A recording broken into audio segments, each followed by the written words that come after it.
J'attends que quelque chose s'arrive. Juste ça. C'est quoi ça? Ben là, je sais pas lire. Oh, 1000 millions de mille sabords. Ça c'est grave là, ça dit qu'ils ont kidnappé ta femme, puis le seul moyen de la délivrer, c'est de faire une capsule science sur le stress.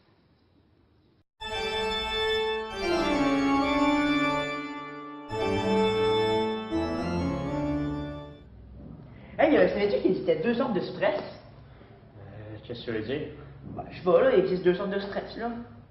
Ah oui, comme le stress intense puis le stress chronique, là. Ouais, ben dans le fond, ça a commencé à la base avec la cortisol, là, je sais pas si tu connais, peut-être. Ça, c'est genre l'hormone qui s'occupe de la croissance osseuse et de la pression artérielle. Ouais, c'est en plein ça. Puis dans le fond, elle était diffusée dans le corps au temps de la préhistoire pour l'instinct de survie, comme quand on se faisait attaquer par un lion, par exemple.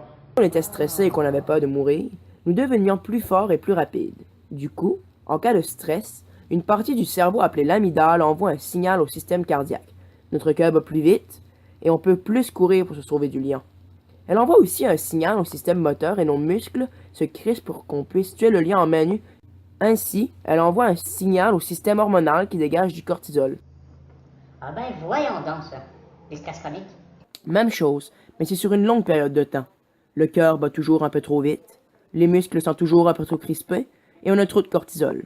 Ainsi, on a trop de cellules indésirables et moins de neurones dans les cellules s'occupant de la prise de décision. C'est pourquoi on fait des choix stupides quand on est stressé. C'est un peu comme dans Titanic quand Rose elle laisse pas assez de place pour Jack pour monter sur la planche. Exactement. Aussi, la taille de l'hippocampe diminue. L'hippocampe se charge de la retransmission de la mémoire et des émotions. Un fait intéressant est qu'il y a généralement un lien entre la taille de l'hippocampe et les gens qui souffrent de schizophrénie ou de dépression. Pause.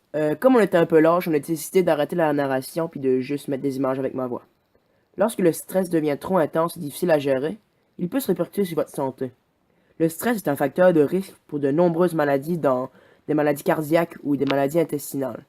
Parmi les symptômes physiques du stress, on peut ressentir des tensions musculaires, de l'insomnie ou même des troubles de l'appétit, etc. Le stress peut aussi vous pousser à changer vos comportements. Par exemple, vous allez plus vous isoler ou vous absenter du travail, consommer plus d'alcool ou des drogues.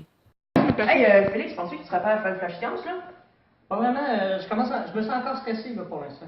Ah ouais? Ben, moi, quand je me sens stressé, je fais de l'exercice. Ah là, moi je fais de la méditation. Ah ouais, ben moi, je tire des éléments stressants puis je l'élimine. Ah ouais, ben moi je fais de la création. Ah ouais, ben moi, je parle!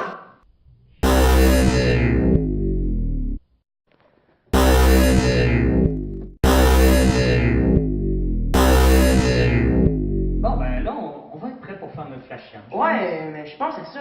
T'as pas de femme? Ben non. C'est des bonhommes de faire flash science? Ouais? Yeah!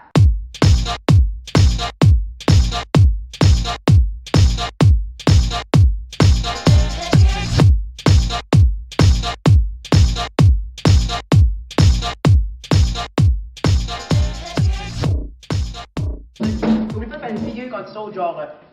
Oh!